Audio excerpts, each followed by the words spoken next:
This is Puzz. They're a small puzzle company based in Brooklyn, New York. And like a lot of small businesses in the toy and game industry, their puzzles are made in China. So when they got a shipment delivered in March, they were hit with a tariff. So we got our first bill for 20% on that manufacturing cost.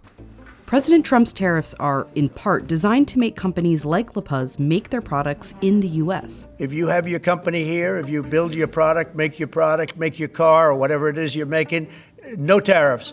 But as they are learning, moving manufacturing completely to the U.S. is not always possible. Even if we could make our exact same product for maybe just a little bit more here, I think we would probably do that. Yeah. But as it stands, it seems like we can't make our exact product here. Here's why. Let's look at what it actually takes to make a puzzle. So there's the ink, the paper, the cardboard, the machines, the glue, the plastic packaging. Here's all the industries needed to even make the cardboard in the first place. And the industries needed to make the ink. And those industries also need these industries. This is really what a supply chain looks like. The term supply chain, I almost wish we would move away from it because it really oversimplifies things. And really, it's an entire ecosystem that exists. And it's not easy or even possible to move every component to the US because the system is so global. Most puzzles made in the US actually use specialized cardboard from Europe. And nearly all the dies, the shape that cuts the pieces, are made in Europe or China. Sure, they could be made in the US, but would it be economically feasible?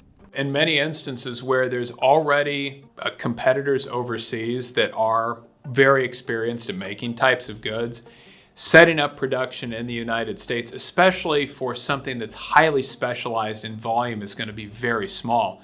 It's just not cost competitive.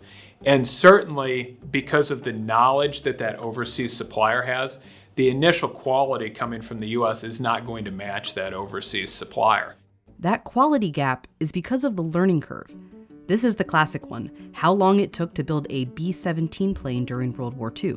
When they started, it took more than 140,000 labor hours to make one plane. A year in, it took a third of that time. As you start producing more and more of a product, you become much more efficient. And also highly skilled. For many categories of goods where sourcing has shifted predominantly to China, Chinese manufacturers have been producing tens of thousands, hundreds of thousands, or even millions of units. And that means that they are highly specialized in making these goods. In the US, volumes are much smaller, and so it's a more standardized product.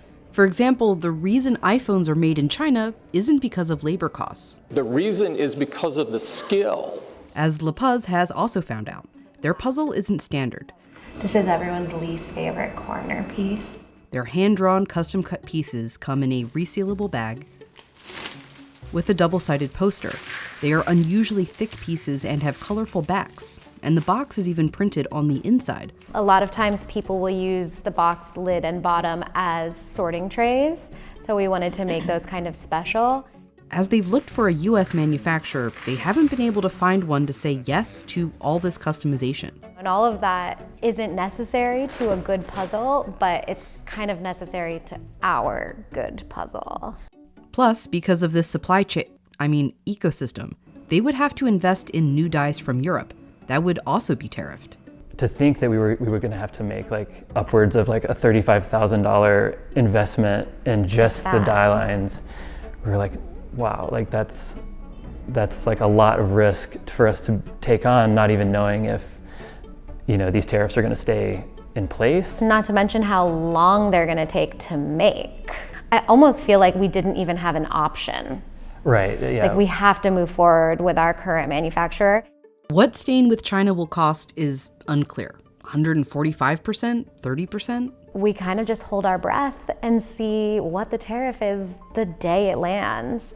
If that means we have to raise our price, then we're going to have to raise our price. That's really what you're faced with. That wouldn't just affect their small business, but many of the other small businesses they work with. The making of a puzzle is more than just manufacturing. It involves a lot of people: stylists, designers, Puzz employees, renting out the studio space, web design.